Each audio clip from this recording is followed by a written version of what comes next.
Welcome back to the Gridiron Expert. We've been saying it for weeks now, but the Big Ten is going to be wide open in both divisions heading into 2023. And today, guys, we're taking a look at the Big Ten win totals as projected by DraftKings, and they expect that to certainly be the case as well. The Big Ten is going to be one of the most entertaining conferences in all of college football. And today, we're breaking down these win totals, sharing our thoughts, but not our predictions as we inch closer and closer to the start of the season. So welcome back to the Gridiron Expert, guys. We're so glad that you could join us today. As always, please continue to like, comment, subscribe, share our videos, and check out everything down in the description below, including our website, thegridironexpert.com, because, guys, here at the Gridiron Expert, college football never dies. The season never ends here at our channel. We want you to take advantage of that. We want you to take advantage of all the content coming your way, including game-by-game predictions for every single Big Ten team. And you can do that by liking, commenting, subscribing, and hitting that notification bell so you don't miss out on any content going forward. So let's dive into the Big Ten. Pull up those win totals as brought to you by DraftKings, and some really intriguing numbers here, and some numbers that do provide some value. We're not going to tell you exactly which ones to take necessarily. Again, our prediction's coming out soon, but something to kind of keep your eye on. Michigan and Ohio State leading the way, of course, with 10.5 wins. The over-under set at 10.5.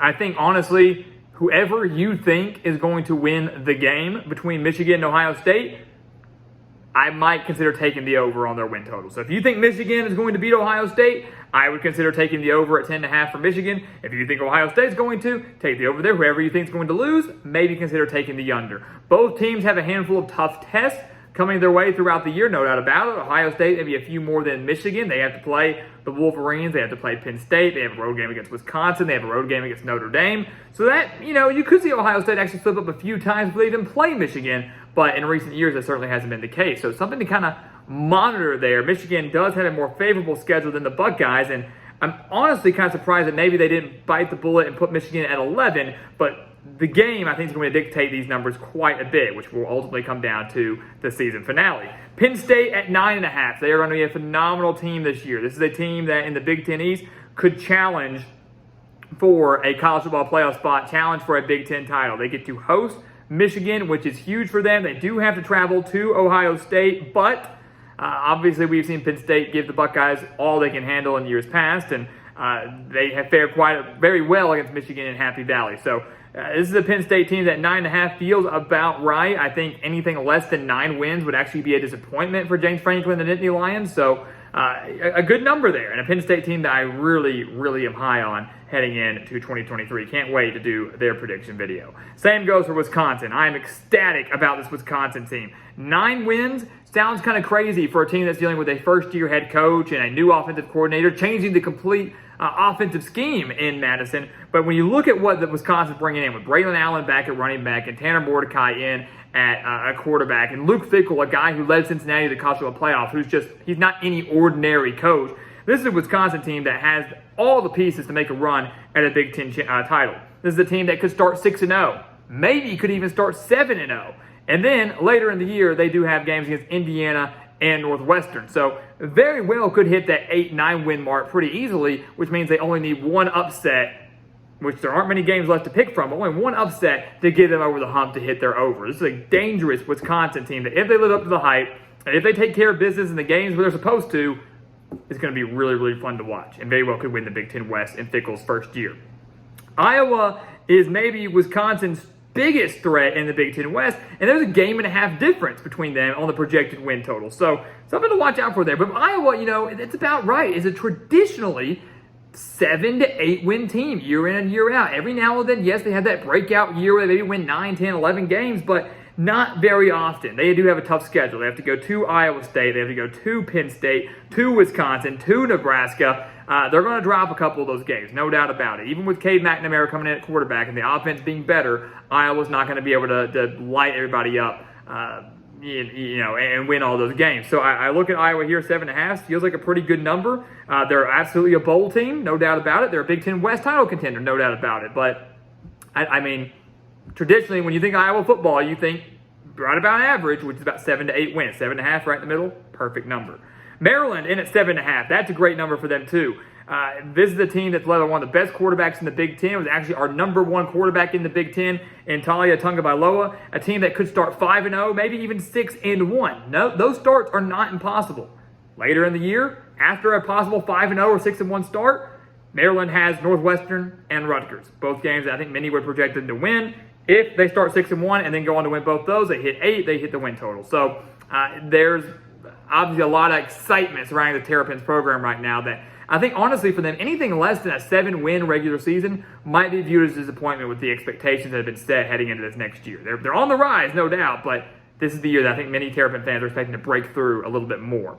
Go down to Illinois and Minnesota, both in the West, both sitting at 6.5 projected wins. Illinois is a team that took a big step forward last year under Brett Bielema, loses a lot, obviously, especially defensively. Defense should remain strong.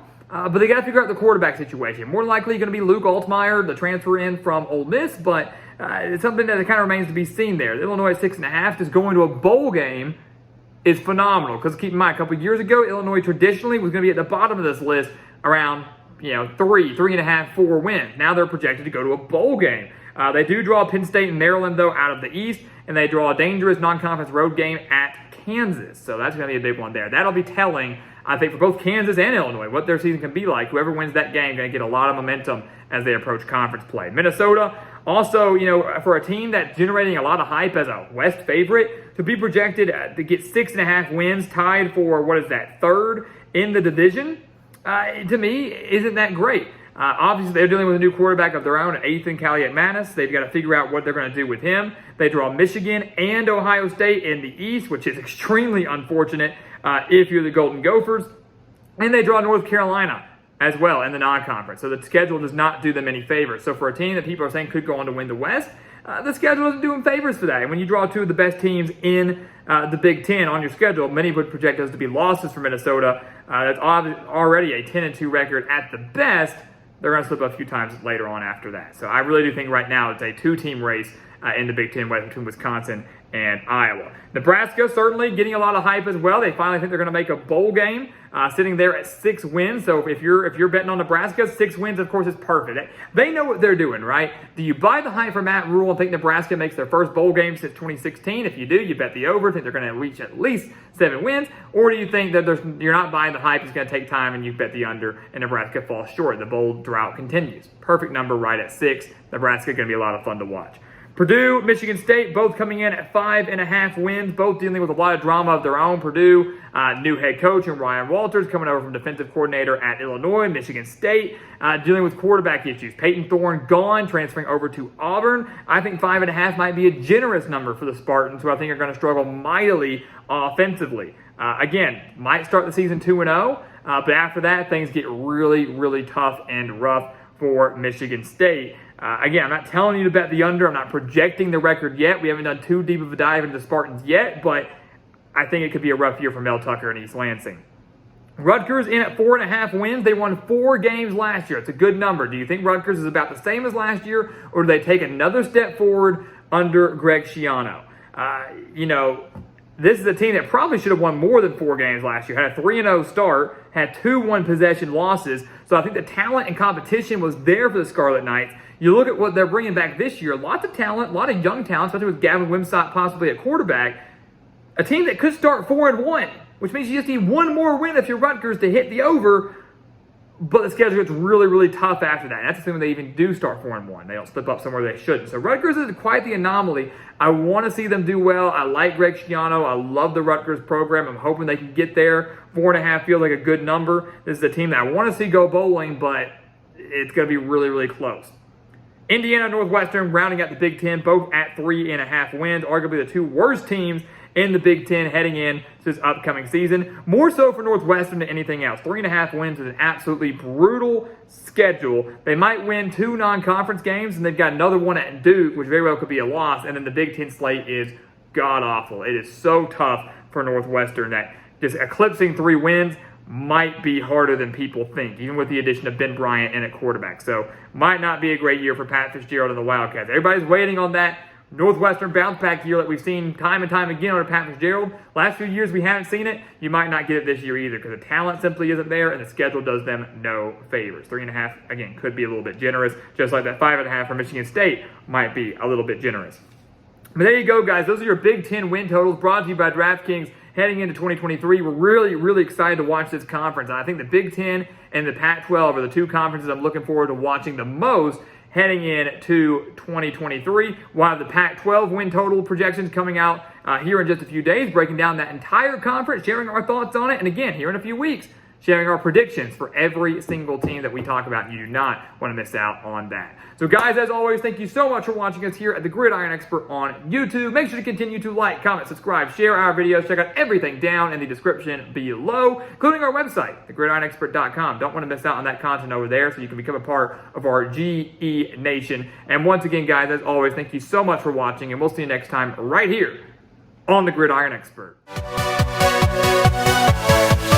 Yeah.